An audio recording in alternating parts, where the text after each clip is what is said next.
Come here, little one. Snuggle in, get cozy, and let me tell you a story about two tiny birds named Penny and Pico. They were brother and sister, sparrows with soft feathers, curious eyes, and wings that fluttered like leaves on the wind.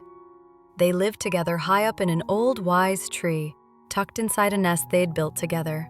It wasn't just made of twigs and leaves and feathers, it was made of love, too. Every little piece they placed in that nest had a memory, a shared giggle, a soft song, a promise. But one day, something changed. You see, one morning, Penny found a beautiful white feather. It was soft and shiny, like moonlight had been turned into fluff, and she brought it back to the nest, her little heart proud and glowing. "I found this for our nest," she chirped. But Pico didn't smile. He tilted his head and frowned. "We don't need more soft feathers," he grumbled.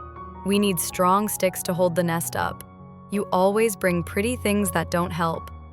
That made Penny's wings droop. "But I just wanted to make it feel cozy," she whispered. And Pico snapped, "You never listen." Penny puffed up. "And you never care about the special things." And just like that, the two little birds turned away from each other. That night, they didn't sing like they used to. They didn't snuggle side by side. And by morning, Penny flew off to a different tree. "I'll make my own nest," she chirped to herself, but her voice sounded lonelier than she meant it to.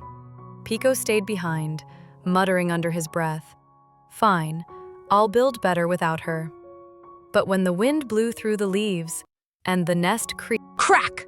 A branch broke, and in a blink, his nest tipped and spilled, feathers and twigs scattering like snowflakes in the storm. Both birds, far from each other, watched their homes fall apart. And in that moment, their hearts ached. They didn't care about who was right anymore. They just wanted to be together. When the wind paused, just for a breath, Penny flew down to the ground. She began picking up the feathers, hers and Pico's. This was from the edge," she murmured, "and this one was next to where we used to sleep." Her beak shook as she picked them up, one by one. And far off, someone else was watching. Pico. He too had flown down, following a single white feather. The one Penny had tried to give him, the one he said they didn't need. But now, it was the only thing he wanted to hold on to. And then, just like that, they saw each other. Two wet little birds, two big, sorry hearts. They stopped in the middle of the clearing, feathers between them. Penny looked at him. Her voice was quiet. "I'm sorry I left," she said. "I should have listened better." Pico lowered his wings. "I'm sorry I didn't understand. That feather, it would have made the nest warmer." They looked down at the feathers on the ground.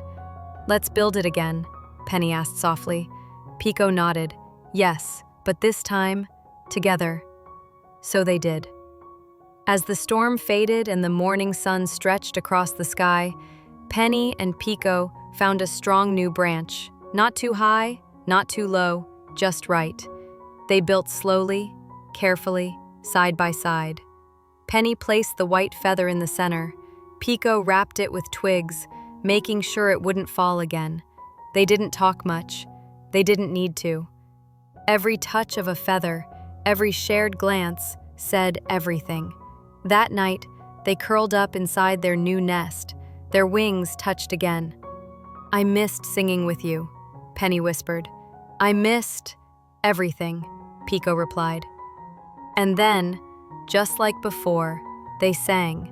Their song floated up through the leaves, past the stars, into the quiet night.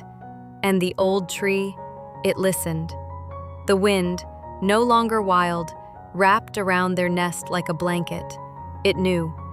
Forgiveness is like a feather. It may seem light, but it can carry so much love. So, my little one, if you ever argue or drift away from someone you love, remember this. Even storms can't break what's built with care.